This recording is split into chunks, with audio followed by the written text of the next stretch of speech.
या निवडणुकीच्या पूर्व संध्येला माझी सभा होऊ नये म्हणून कोणी प्रयत्न करत होते का? पण नेवासाला पण असंच केलं, पण सगळ्या त्यांच्या खुर्च्या रिकाम्या राहिल्या आणि सगळी सभा आपल्याकडे आली. आता लाडक्या बहिणींना तुम्ही फसवू शकत नाही, त्यांचा लाडका भाऊ त्यांच्या समोर उभा आहे आणि म्हणून या लाडक्या बहिणींसाठी मी मुख्यमंत्री असताना मुख्यमंत्री माझी लाडकी बहीण योजना सुरू केली. अनेक लोकांनी त्याला विरोध केला, अनेक लोक कोर्टात गेले, अनेक लोकांनी त्याच्यात थोडा घातला, पण माझ्या लाडक्या बहिणींनी त्यांना चांगला जोडा दाखवला आणि त्यांना रिक्षा चालवणाऱ्याला कोणी कमी लेखू नका. रिक्षावाल्यांना ज्यांनी हलक्यात घेतलं त्यांना आसमान दाखवलंय. त्यामुळे जर मी मुख्यमंत्री होऊ शकतो तर मग कोपरगावचा नगराध्यक्ष राजाभाऊ काले होऊ शकतात. आणि म्हणून जसा रिक्षावाला वाट बघतो तसं वेळ आल्यावर वाट लावतो पण. आणि म्हणून बिंदास करा राजाभाऊ, तुमच्या पाठीशी हा तुमचा भाऊ एकनाथ शिंदे खंबीरपणे उभा. धावरे आपल्या नगराध्यक्ष पदाचे उमेदवार आहे. एक सर्वसामान्य कार्यकर्ता काय करू शकतो त्यांनी त्याच्या 5 वर्षाच्या कारकिर्दीत दाखवलेला आहे. आणि म्हणून या ठिकाणी राजेंद्र धावरे आणि त्यांचं पॅनल पूर्णच्या पूर्ण निवडून आलं पाहिजे अशा प्रकारची विनंती तुम्हाला मी करायला आलोय. बघितलं सगळं भरलेलं आहे. कोणी इथं एकनाथ शिंदेची सभा होऊ नये म्हणून प्रयत्न केले, ते लपून छपून बघत असतील तर बघून घ्या. सर्व जाती पातीचे लोक इथं आहे, सर्व समाजाचे लोक आहे. आपला अजेंडा आहे विकास, आपला अजेंडा आहे डेव्हलपमेंट. आणि म्हणून या ठिकाणी मी आपल्याला एवढं सांगतो, एवढे सगळे लोक उद्या मतदानाला एवढे सगळे लोक सकाळी बाहेर पडले, आपले नातेवाईक पाई पाहुणे सगळ्यांना सांगितलं तर मला वाटतं सगळ्या विरोधकांचं डिपॉझिट जप्त झाल्याशिवाय राहणार नाही.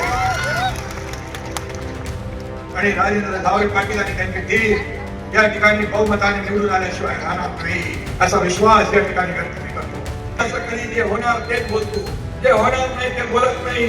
आणि म्हणून मला नेहमी बाळासाहेब सांगायचे, आनंद दिघे साहेब सांगायचे, शब्द देताना 10 वेळा विचार करा, 100 वेळा विचार करा, पण एकदा शब्द दिला की माघारी नाही. आणि म्हणून मी म्हणतो, एक तो मैं कमिटमेंट करता नहीं, लेकिन एक बार मैंने कमिटमेंट कर दी तो फिर मैं खुद की भी नहीं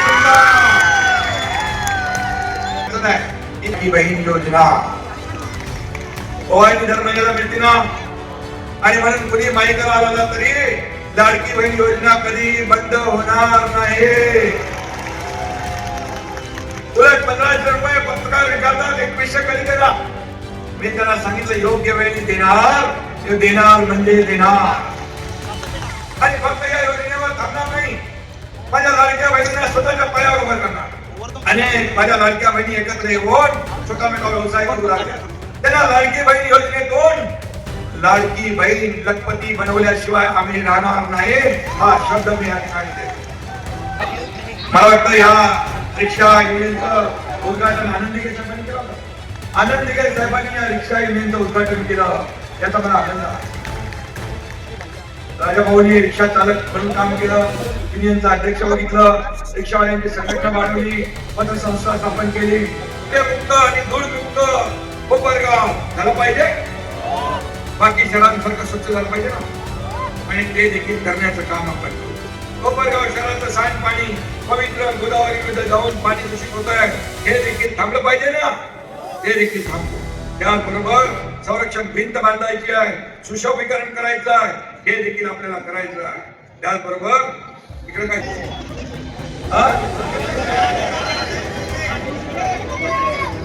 सगळे पैसे काय खाल्ले